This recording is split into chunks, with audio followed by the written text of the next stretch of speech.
Natali pa nga report Apo Region 2. Agsagsagana para iti sumangbay a Bagyo Uwan. Ayan, ditali ka detoy.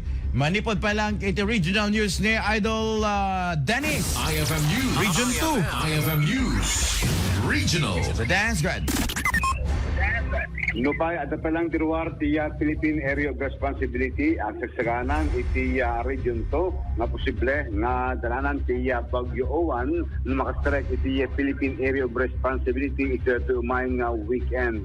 Namuan nga sagsaganan tiya gobyerno lokal iti Isabela, Cagayan, Quirino, Batanes, kundi Vizcaya, para iti posible nga iduprak iti Bagyo Owan makastrek iti parking sa nagbaliw iti truck na.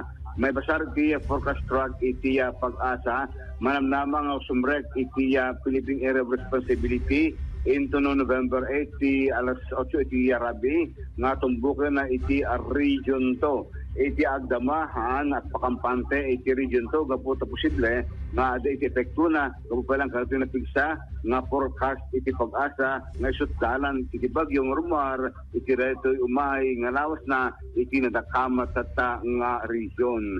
Idol Dennis Salitio, Tatak, RMN.